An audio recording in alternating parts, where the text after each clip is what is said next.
Hello, boys and girls, humans and unicorns. Today I am 3 years on hormones, and it's been 1.5 years since my top surgery. But I'm not happy, and that's why I wrote you a letter. They say when life gives you lemons, make lemonade. But what if you don't want to add sugar because you're struggling with your weight? Lemonade without sugar isn't sweet. That's what my life has been like for the last 12 years. In my videos on Facebook in real life, I've talked a lot about who I am, about my transition, and about how I don't care about gender norms, about how I struggle with my mental health, and about why I quit studying. It seems like I'm a very open about who I really am, and that I'm confident talking about it, and yes, that's true. But it's also a way to hide the more important and difficult emotions. When I was a teenager, a lot of teachers said they didn't have to worry about me because my grades were good and I was smiling all the time.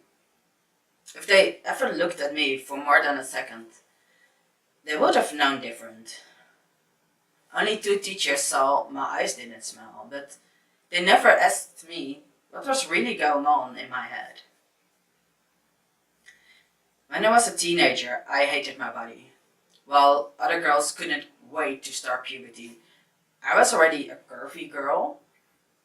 And I was so jealous of their skinny bodies with a flat chest.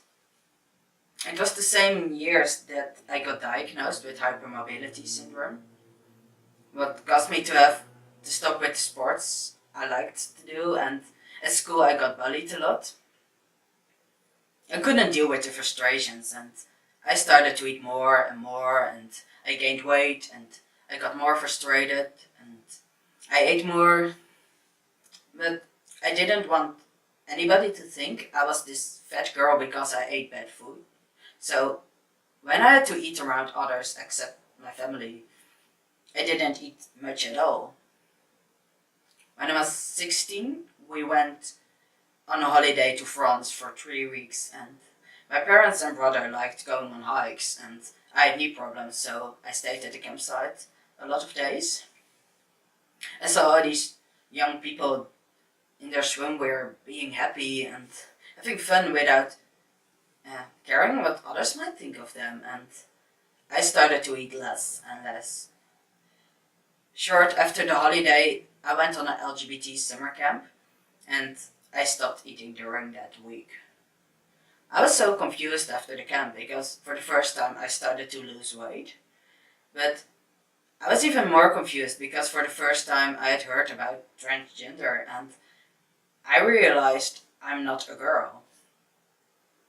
So when I started my transition in 2013, I hoped my eating disorder would go away as soon as I was becoming more happy with my body, but today I am 3 years on testosterone, and I had my top surgery 1.5 years ago, but I'm far from happy with my body. Do I regret my transition? Definitely not. But my eating disorder couldn't get fixed by a transition. I've had weeks that I didn't eat enough during the day, and I was so hungry at night that I ate a whole chocolate bar, and the day after I was so mad at myself that I didn't eat at all. But at night I couldn't sleep because of the hunger, and the day after I had to eat more than I wanted to because I was out of energy.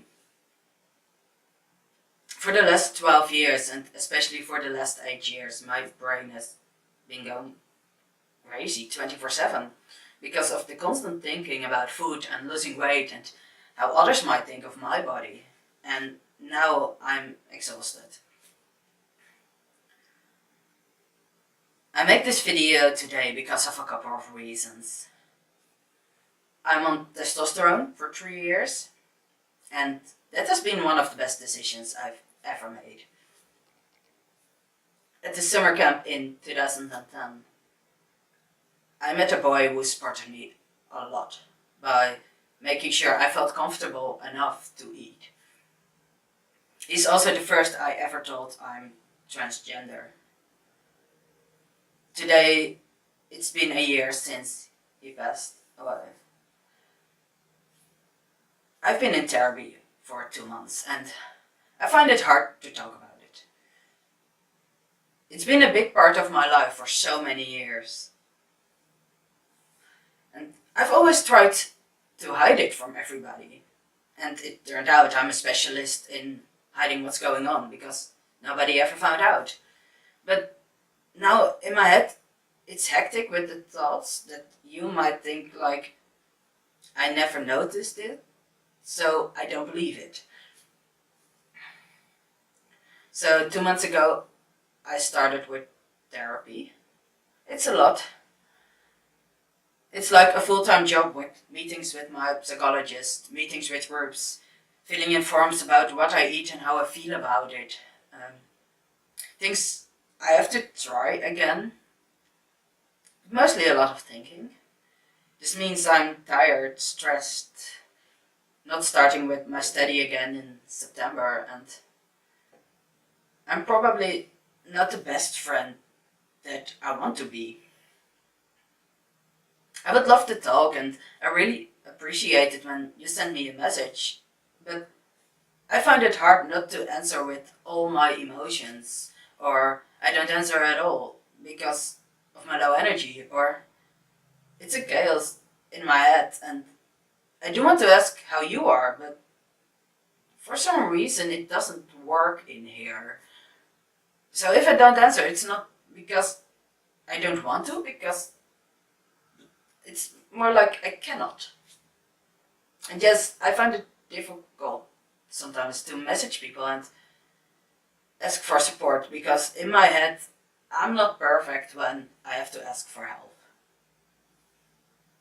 Please, don't forget to take care of yourself. If we don't talk, nothing's gonna change. You need to love yourself before you can love somebody else. Thank you.